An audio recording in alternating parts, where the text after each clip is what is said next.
In digital Marathi, जनतेच्या हक्काचं व्यासपीठ। राम मंदिर उभे राहत आहे। येणाऱ्या काळात मलंगगडला मुक्ती देखील मिळेल। खासदार डॉक्टर श्रीकांत शिंदे। कल्याण कोणीच विचार केला नव्हता, आज राम मंदिर उभे राहत आहे।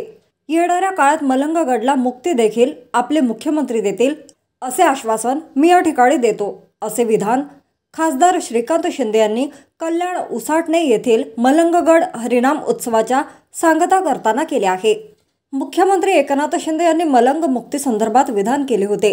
आता पुन्हा खासदार शिंदे यांनी मलंग मुक्ती संदर्भात वारकऱ्यांना आश्वासन दिले आहे। कल्याणच्या मलंगगड परिसरातील उसाटणे येथील हरिनाम सप्ताहाचे आयोजन केले आहे। आज सप्ताहाचा शेवटचा दिवस आहे। या कार्यक्रमानिमित्त खासदार डॉक्टर श्रीकांत शिंदे यांनी भाषणात मलंगगड मुक्ती संदर्भात विधान करत सांगितले की आपल्या सर्वांच्या मनामध्ये जी भावना आहे ती मुख्यमंत्र्यांनी बोलून दाखवली, त्याच्यावर काम देखील सुरू आहे।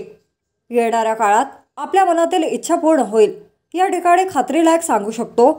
अफजल खानाचा कोथळा 2 वेळा काढण्यात आला।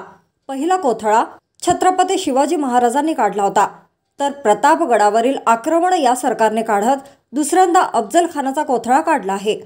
जे हे काम धर्माचे काम आहे। येणारी पिढी ही चळवळ पुढे नेणार आहे।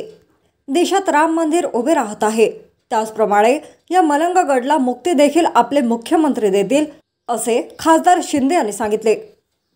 आपल्या सगळ्यांच्या मनामध्ये जे मलंगडाबद्दल जे आहे जी भावना आहे ती पहिल्या दिवसामध्ये जे आहे माननीय मुख्यमंत्री महोदयांनी या ठिकाणी बोलून दाखवली, त्याच्यावरती काम देखील या ठिकाणी सुरू आहे। आणि आपल्याला जे आहे येणाऱ्या काळामध्ये आपल्या मनामधली जी सगळी इच्छा आहे, आकांक्षा आहे, ती इच्छा या ठिकाणी पूर्ण होईल। कारण की या ठिकाणी मी एक खात्रीलायक सांगू शकतो, आपल्याला मी उदाहरण देऊ इच्छितो की अफजल खानाचा कोथळा जो आहे हा या महाराष्ट्रामध्ये 2 वेळा निघाला। एक छत्रपती शिवाजी महाराजांनी आणि दुसऱ्यांदा जेव्हा प्रतापगडावरचं जे अतिक्रमण होतं ते या सरकारने जेव्हा काढलं, तेव्हा दुसऱ्यांदा जे आहे हे या ठिकाणी त्या अफजल खानाचा कोथळा जो आहे तो त्या ठिकाणी आपण काढला होता।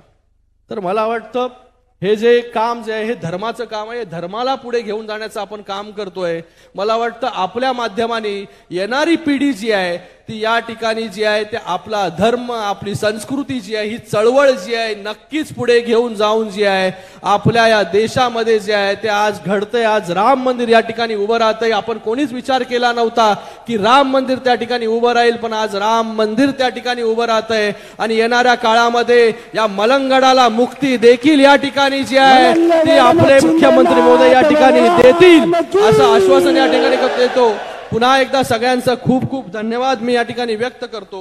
आणि या ठिकाणी श्री मलंग महर्षी पुरस्कार जो आहे ज्यांनी हा पूर्ण सोहळा जो आहे हा पूर्ण सोहळा आपल्या सगळ्यांना एकत्रित आणण्याचं काम केलं, असे प्रल्हाद शास्त्री महाराज यांना आपण देणार आहोत।